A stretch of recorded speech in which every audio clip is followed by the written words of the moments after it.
Welcome everyone to another one of my reads, and this time the book is going to be from the Ghosts of Fear Street series.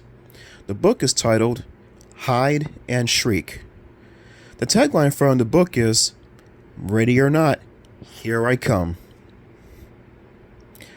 Prologue.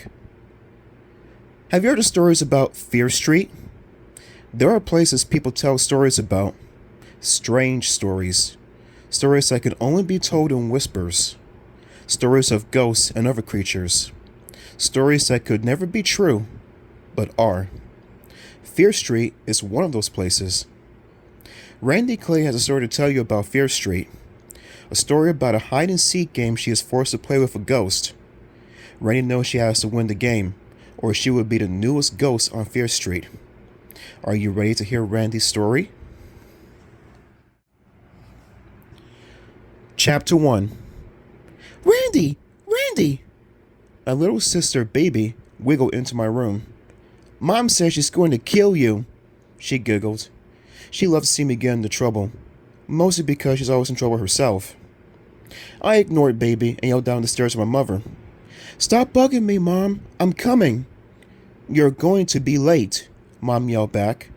I know. I can't help it. It was my first day at Shadyside Middle School. I didn't want to be late, but I didn't want to show up looking like a dork either. I tried on everything in my closet. Nothing looked right. All my clothes look babyish on me, which is the last thing I need. I'm 12, but people always think I'm younger. I don't see it myself. I think I have a very mature face. I am small and wiry, but I'm not that small. I wasn't even the smallest girl in the class in my old school. Some people are so stupid, they don't look at the facts. I stare at myself in the mirror, tugging at the waist of my jeans. What did the kids at Shadyside wear anyway? I had no clue. I'd only lived here for 2 days. My family, me, Mom, Dad, and my insane little sister, just moved to Shadyside from Maine. We live on Fear Street. It's a weird name for a street, I think. Fear Street. Not exactly cheery. Even Shadysiders seem to think the street name is weird. The day we moved in, I went to the post office with Mom, and the clerk gave us a funny look when Mom mentioned our address. The clerk raised her eyebrows and said, Fear Street? I thought the clerk was pretty weird herself. She stared at me really hard and then asked how old I was. 12, I told her. Then you might be the one, she commented. My mom and I exchanged confused glances. The one what? I couldn't resist asking. You'll find out soon enough, if you weren't careful, she answered mysteriously. June 10th is just right around the corner. You moved to town at the perfect time. Yeah, right, I thought. It's great starting a new school at the end of the year. I had to finish the last month of 6th grade at a new school with a bunch of kids I didn't know, and who didn't know me.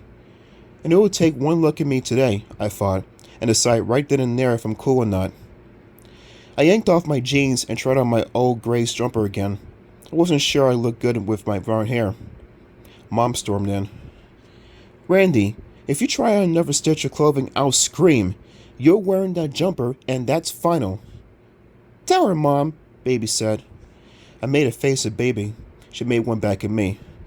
Girls, Mom snapped. Mom could be tough when she wanted to be. The jumper would have to do. I grabbed my backpack and raced out of the house. Baby screeched after me. You're going to be late. You're going to be late. Ha ha ha ha. Anybody want to adopt a 7-year-old girl? I hurried down Fear Street and around the corner to Park Drive. When I got to Hawthorne, I started running. Shadyside Middle School loomed ahead. The front doors were closed and the schoolyard stood empty. I was definitely late. Something about the sight of that empty schoolyard made my stomach flip over. Nervous, I guess. I ran up the steps and tugged on the door. Locked! I panicked. Locked out on my first day. Please don't let this be true. I yanked on the door again. It didn't budge. I almost burst into tears. What was I going to do? I told myself to calm down. It can't be locked, I said to myself. They wouldn't lock all the kids inside the school, right? No, they wouldn't. It helps to think things through like that. Sometimes I can get kind of panicky, you know. carried away by my imagination. But I also have a sensible side. I can look at the facts. Helps keep my imagination from taking over. I gave the door one last pull, and this time it flew open. My sensible side was right, I thought, as usual. The door sticks. No reason to get upset. My footsteps echoed as I stepped into a long, empty hallway. I shifted my backpack and nervously turned my hair around with a finger.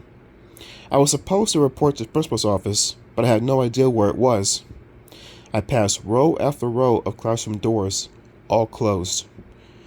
Through the doors I heard teachers' voices and the shuffling of chairs. It made the silence of the hallway seem lonelier. I hope I won't get into trouble for being late, I thought nervously. They wouldn't punish a kid on her first day, would they? I passed a big bulletin board stuck to one wall. It was covered with announcements and end-of-the-year awards. In one corner, someone had tacked a large calendar. It showed the months of May and June, with all the dates X'd out up to that day, May 22nd. One date had been circled in red felt tip, Saturday, June 10th. I wonder if there was a big game that day. Something about the 10th of June felt familiar. I'd heard something about it somewhere, I knew. The creepy woman at the post office, I remembered. She'd mentioned that date. Then I noticed a scrawl at the top of the calendar. 18 more days until Pete's birthday. The number was removable so it could be changed as time passed. Wow, I thought. I wonder who Pete is. He must be pretty popular if the whole school is looking forward to his birthday. I tore my eyes away from the bulletin board and turned the corner. Oh! I gasped, stopping short. My feet swept a little on the shiny floor. A boy staggered toward me, but not a normal boy. He stumbled forward, clutching his head. His face looked odd, greenish. He must be sick, I thought. What's the matter? I asked. What happened? He moaned in pain. Help! He croaked. He reached out with bloody hands. Deep red blood oozed from a hideous gash in his head. I screamed as the boy lurched toward me.